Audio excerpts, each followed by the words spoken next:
Hello everyone, welcome back to Talk with CEO with me Bosro and my partner Arinom. Dan hari ini ada yang berubah nih dengan tampilan podcast kita. Tadi ada apa sih? Ada Jin, Bersih kaca ya. Oke, hari ini kita bakal bawain sesuatu yang sedikit berbeda karena ada masukan dari teman-teman juga. Kita coba bahas untuk hal yang lain. Dan hari ini tentunya kita juga masih utuh ngebahas podcast seputar pekerjaan. Cuman ada yang baru nih, yang baru adalah aku bakal panggil satu tim Gensi aku, yaitu Erlin.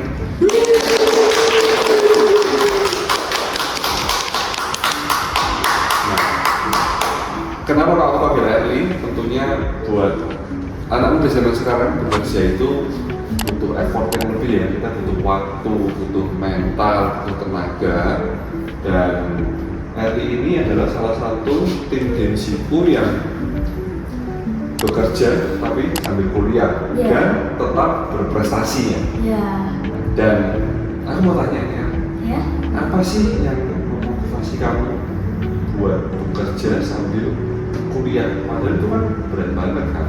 Ya, sebenarnya tujuan bekerja sambil kuliah ini kan dari SMK gitu. Pengen kuliah tapi tanpa merepotin orang tua, terus solusinya ya bekerja ini salah satunya. Bagi aku kuliah sambil bekerja itu emang kadang sulit ya, menyeimbangkan waktu siang sampai sore kerja, nanti sore sampai malam nugas gitu kan. Terus kadang juga suka masih iri sama teman-teman lebih enjoy hidupnya gitu. Tadi Erlin bilang ada rasa iri sama teman-teman sepantaran ya, mereka lebih nyantai.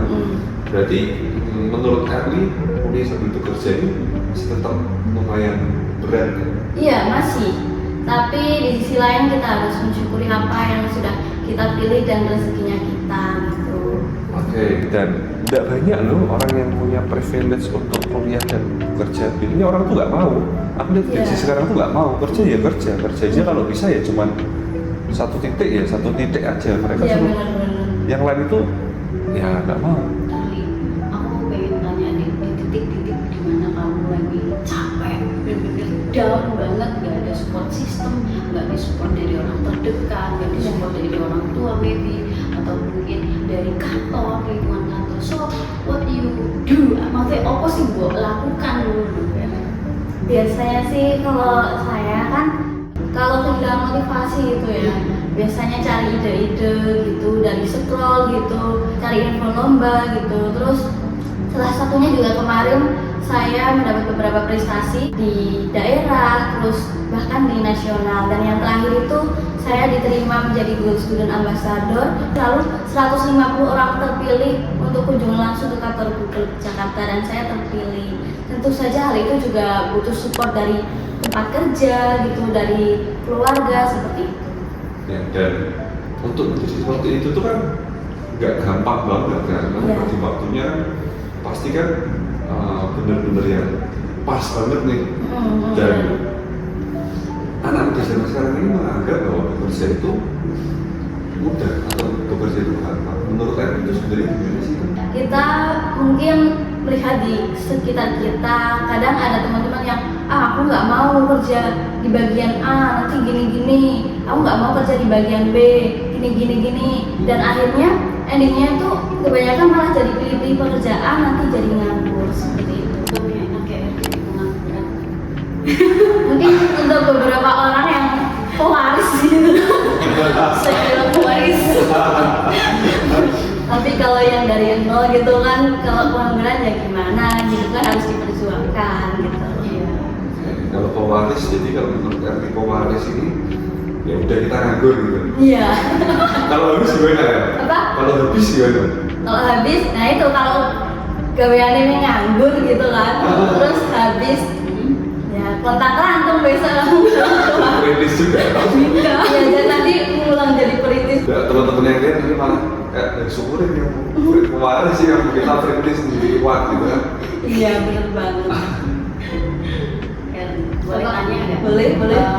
Aku sendiri kan dulu tuh merasa aku pendek banget ya. Iya benar. Sorry, ini aku bukan mau komen tentang body fisik kan, Boleh. Ketika aku merasa aku pendek itu, aku tuh kayak merasa nggak mungkin ada kesempatan yang terbuka buat aku.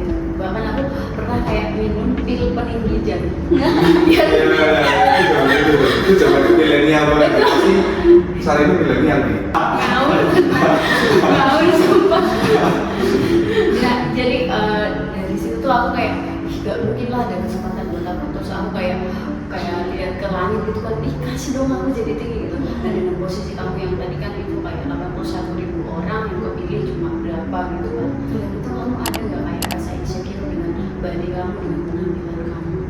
Tentu saja kalau rasa insecure itu pasti nggak bisa dihindari ya, karena ya namanya manusia. Tapi kita bisa loh cari jalan lain, nggak harus setiap hari insecure. Boleh insecure tapi jangan berlarut-larut. Terus cara gimana sih biar pede terhadap apa yang ada di diri kita, yaitu kita memahami apa yang kita miliki, terus kita mengasah, lalu kita mengaplikasikannya, terus seperti itu. Jangan pernah membandingkan dirimu kepada orang lain gitu, karena kita nggak tahu penilaian di luar sana itu emang harus banget dari segi fisik gitu. Kadang kan orang kan lihat juga nggak cuma fisik, ada skill, terus cara diri berkembang bagaimana mereka tuh lihat. Jadi pentingnya kita buat branding diri itu dari sini sih menurut aku.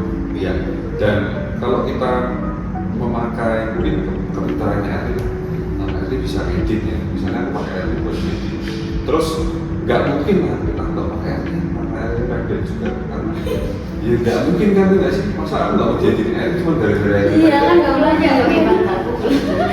Lalu edit brand juga harus gitu. Ya pasti kan kayak ya Erli kita ngedit ya udah ngeditnya aja. Masalah tinggi badan ini kan ya kita nggak mungkin senggol lah, masa kita nggak mau dieditin cuma gara-gara Iya benar. Dan yang aku mau tanya lagi sama Erli adalah, ada nggak sih pengalaman atau mungkin perubahan pandangannya Erli ketika Erli pergi ke Jakarta untuk ikut Google itu? Iya, tentu saja kan pengalamannya di situ kan banyak ya. Terus belajar kalau ternyata tuh teman-teman itu nggak menilai pertemanan itu dari tinggi badan. Mereka itu sangat enjoy bagaimana kita berkumpul, terus kita nggak membedakan satu sama lain, beda-beda suku seperti itu. Mereka nggak ada diskriminasi sama sekali seperti itu. Jadi sebenarnya itu tuh pemikiran kalau gimana ya orang lain mikir aku tuh cuma ada di pikiran kita sendiri, dan lebih aware aja sama pemikiran diri sendiri. Oke, Erli, kamu kan udah bekerja sambil kuliah juga. Orang tuh selalu bilang kalau bekerja itu harus sesuai passion. Benar nggak sih? Kalau bagi aku sendiri ya, bekerja sesuai passion itu tuh penting banget, karena jika kita suka dan itu tuh sesuai passion kita, nanti itu apa yang kita jalani itu terasa enjoy gitu. Dan insya Allah rezeki itu pasti mengalir sesuai apa yang kita kerjakan. Kalau kita bahagia ya rezekinya insya Allah lancar seperti itu. Kamu ada story tentang gara-gara aku bisa kerja sambil kuliah terus aku dapat fee yang berbeda gitu dari kerjaan, tapi di luar juga dapat, itu ada story gitu nggak biasanya? Oh iya ada, beberapa kali itu karena saya bekerja sambil ngonten gitu ya. Terus orang-orang kan tahu kalau aku suka ngonten, terus kadang kan di video ada suara, ada editan gitu. Beberapa kali juga ditawarin ketika minggu mau nggak dokumentasi wedding gitu, terus bisa nggak besok minggu free nggak buat isi suara gitu. Kadang jadi tambahan tersendiri nggak sih kalau udah punya pekerjaan terus sambil kuliah, terus minggu gitu masih bisa freelance sebentar gitu kan, lumayan ya, dari hobi kita bisa lebih menghasilkan gitu. Oke. Tapi kan udah zaman sekarang tuh ada yang mau begitu. Mereka pasti berpikirnya kayak bisa udah kerja, kuliah, pulang masih, apalagi hari Minggu kan, waktunya healing nih kalau kata-kata gengsi kan. Hari Minggu masih bekerja lagi, nggak ada isi suara atau mungkin ada video wedding. Iya. Tapi justru bagi saya sendiri kalau minggu ada freelance gitu adalah healing bagi saya. Iya benar, karena kita bisa interaksi sama orang lain, nambah relasi gitu kan. Kayaknya ini bukan gadget deh bos loh. Jadi kalau gadget kan rebahan udah gitu. tapi kok masih punya energi sebanyak itu dari mana kalian? Energi sebanyak ini sebenarnya dari motivasi saya yang saya kuatkan gitu kan. Kalau besok kalau aku bisa kerja sambil kuliah, tapi aku tetap jangan males ya buat berkembang gitu. Terus pokoknya jangan lupa motivasi diri sendiri gitu setiap langkah yang kita jalani. Dan tidak gampang juga untuk bertanggung jawab untuk berkuliah dan bekerja itu nggak gampang. Iya. Apa sih yang jadi Eri ini benar-benar bertanggung jawab untuk menyelesaikan kuliahnya sambil bekerja? Tentu saja kan itu punya impian ya, punya goals yang harus dicapai gitu. Kalau kita nggak usaha, bagaimana sih goals kita itu tercapai gitu? Itu aja sih motivasi terbesar. Orang selalu bilang bahwa orang menjadi pewaris itu adalah privilege.